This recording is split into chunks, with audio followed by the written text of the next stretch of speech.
French President Emmanuel Macron and First Lady Brigitte Macron, they've actually filed a defamation lawsuit in the U.S. against two. Candace Owens, the right-wing influencer and podcaster. Time for you to wake up. So we will start from the top here with a photo of Brigitte Macron. Real name, Jean-Michel Trogneux. That person that you are looking at on the right is not a woman. What exactly are the Macrons saying Owens did? Because some of this sounds, frankly, outlandish. The lawsuit says she claimed Brigitte Macron was born male under the name Jean-Michel Trogneux. Right, and it goes further. The suit also mentions claims that the Macrons were blood relatives, and maybe the strangest one, that Emmanuel Macron was some kind of CIA experiment or a, quote, similar government mind control program. Wow. Just bump. And how the Macrons frame this in their filing, it's a hefty 218 pages, is really key. They call Owens' statements defamatory and far-fetched fictions.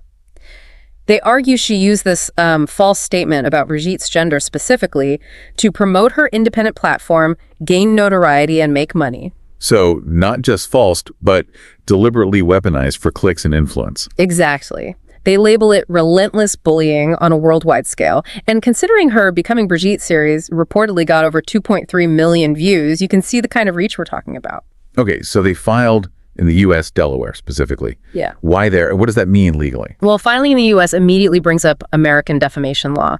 And for public figures like the Macrons, there's a really high legal bar. Right. So what does that mean for you listening? What do they actually have to prove? It boils down to proving actual malice. This is the crucial part. They need to show Owens either knew the information was false when she published it, or that she acted with what's called reckless disregard for the truth. Basically, she had serious doubts or just didn't care if it was true or false. Which is tough. So they're not just asking for a correction. No, they want a jury trial. And they're seeking punitive damages.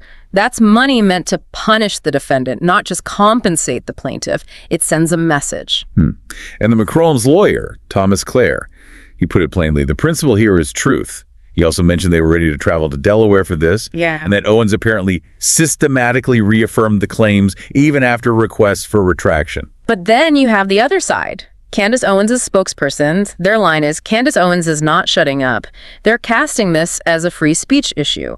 A foreign government attacking the First Amendment rights of an American independent journalist. A classic clash then. Reputation versus free speech. Owens also says she tried to interview Brigitte Macron, right? That's her claim, yes, that she sought an interview before all this legal action kicked off. Interesting. Now, this whole theory about Brigitte Macron's gender, it didn't start with Owens, did it? No, that's important context. It actually started circulating in France back in 2021. It only really crossed over into major U.S. discussion later, mentioned by figures like, Tucker Carlson and Joe Rogan. And the Macrons initially held back. Right. The thinking was apparently not to amplify what they saw as just toxic rumors, give it more attention than it deserved. Though Brigitte Macron did file a defamation suit in France back in 2022 against a blogger. She won initially, but it got overturned on appeal. So, some history there. And Emmanuel Macron himself addressed it eventually. It did, last year. Called it false information and fabricated scenarios that invade their private life.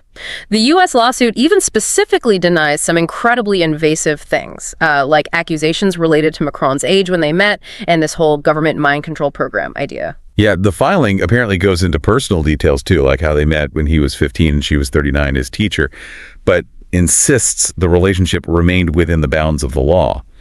It shows how personal these attacks get. Absolutely. It highlights how these online narratives twist very private histories.